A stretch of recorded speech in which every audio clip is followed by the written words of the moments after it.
In order to understand inhalation, we need to look at three types of pressure: atmospheric pressure, intrapulmonary pressure, and intrapleural pressure.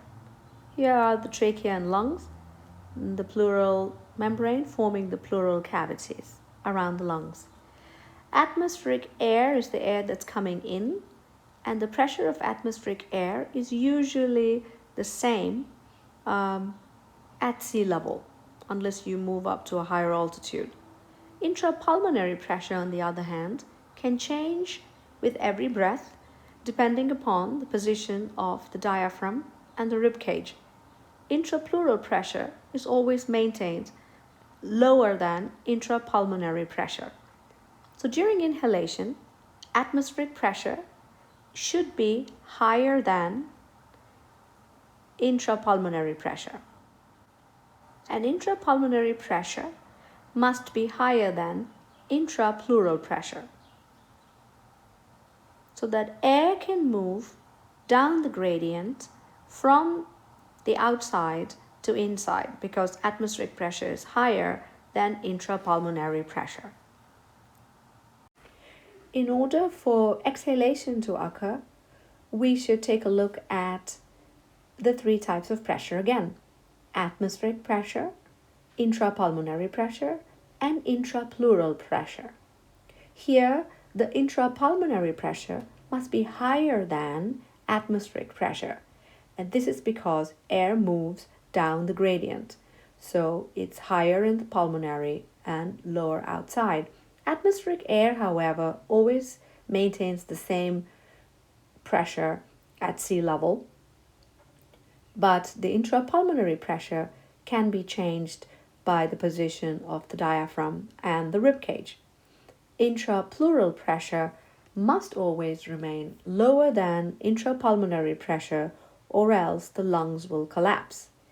To recap, in order for exhalation to occur, intrapulmonary pressure must be higher than atmospheric pressure for air to move down the gradient. So what happens if the intrapleural pressure is higher than the intrapulmonary pressure? The danger of that is collapsed lung.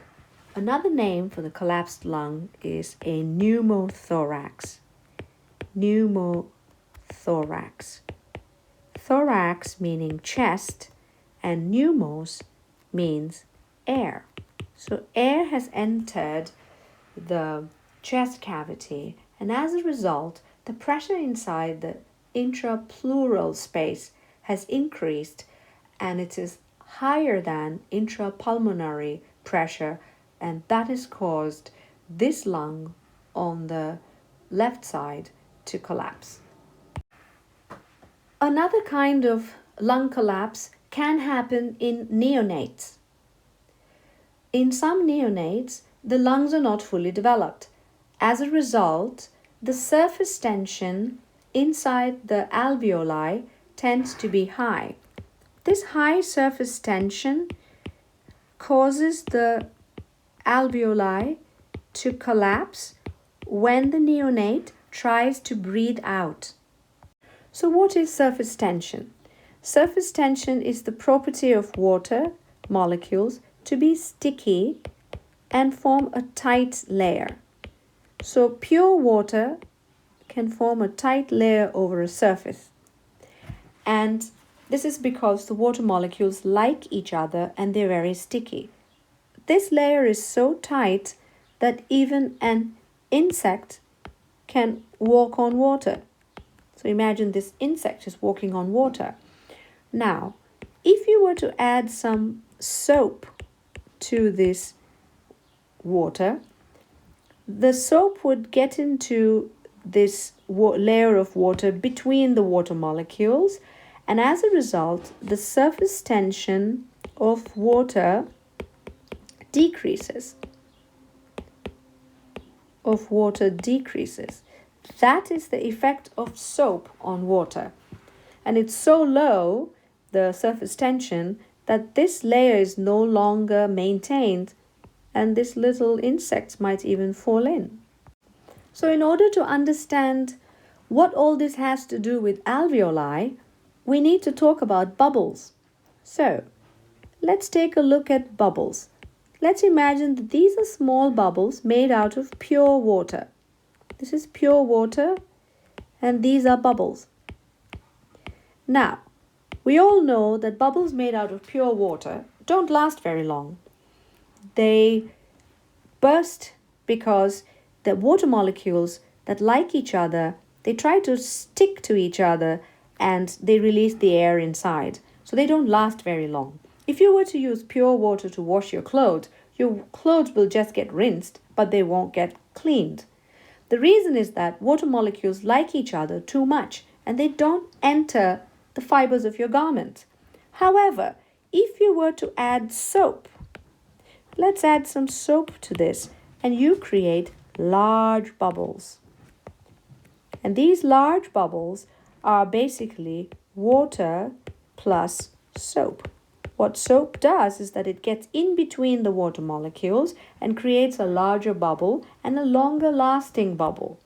Because the water molecules are separated from each other, they can actually enter the garments, the fiber of your garments, and actually clean them, which is why we use soap.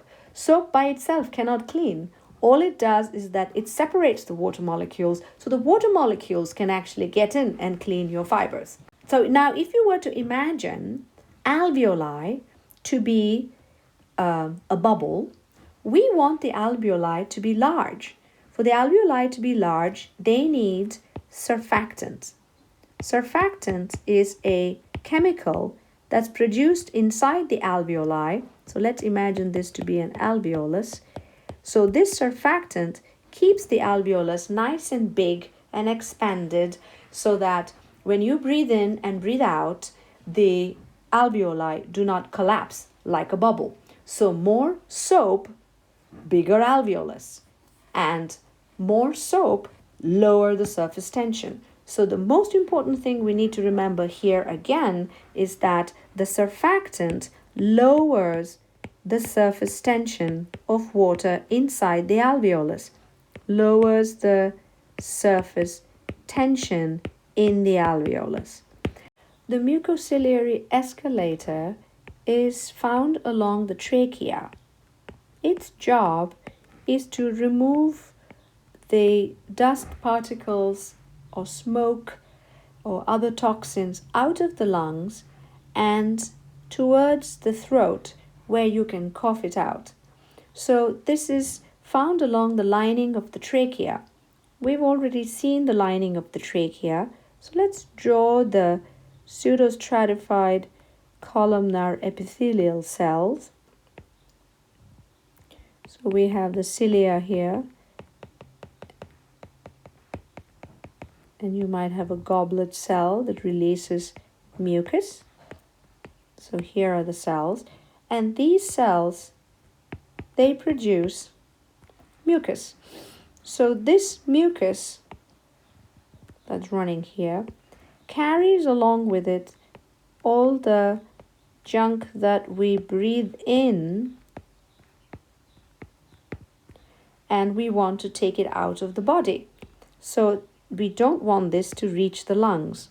So this are the red spots that you see here are the debris that we want to remove, and the space here is the mucus. The mucus is being driven up. It's kind of like an up escalator, and it's being moved by these cilia. The cilia drive the mucociliary escalator upwards. If the cilia are destroyed, as in cigarette smoke, then this escalator won't work as well and the toxins actually reach the lungs.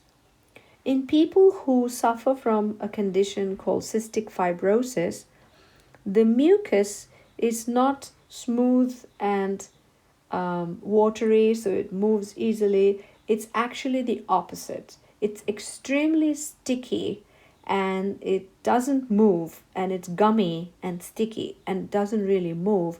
And so people with cystic fibrosis can die of not enough movement of toxins and other things out of the lungs.